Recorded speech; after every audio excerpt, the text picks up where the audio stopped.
Les étapes de développement d'un médicament. Le développement d'un nouveau médicament est très réglementé.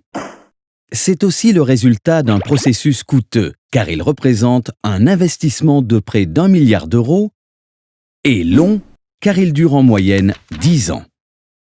Tout d'abord, il y a une phase de recherche exploratoire. Le laboratoire sélectionne toutes les molécules qui pourraient guérir complètement les patients ou atténuer les effets d'une maladie ciblée.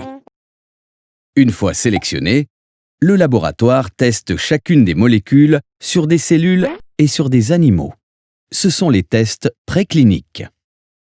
À la suite de ces tests, une molécule appelée également le candidat médicament est choisie pour être testée sur l'homme. Ce sont les essais cliniques qui comportent 3 phases. Le laboratoire évalue d'abord sa tolérance sur un petit nombre de volontaires sains.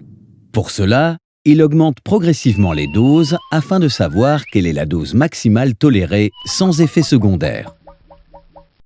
Il démontre ensuite son efficacité sur un petit nombre de patients en recherchant la dose optimale qui présente le meilleur compromis entre efficacité et tolérance.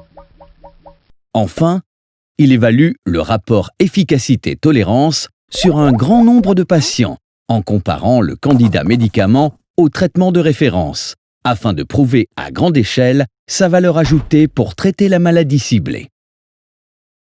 En parallèle, le laboratoire détermine le mode d'administration du candidat médicament qui est testé lors des essais cliniques, par exemple par injection ou par voie orale. Et il le produit de manière industrielle.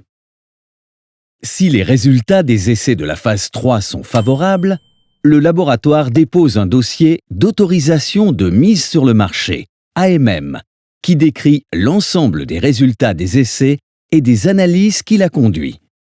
Ce dossier est soumis à l'European Medicines Agency, EMA, qui étudie le rapport entre l'efficacité du nouveau médicament et ses effets indésirables pour les patients, puis, en fonction, elle autorise ou non sa commercialisation. Cette étape dure environ 1 an. Une fois commercialisé, le médicament continue à être surveillé de manière étroite par le laboratoire et par les autorités sanitaires afin de vérifier son efficacité et sa tolérance en vie réelle. Le laboratoire peut ensuite le développer pour soigner une autre maladie. On parle alors d'extension d'indication. Ou bien l'adapter pour les enfants. Le respect de toutes ces étapes garantit la qualité, la sécurité et l'efficacité des médicaments mis sur le marché.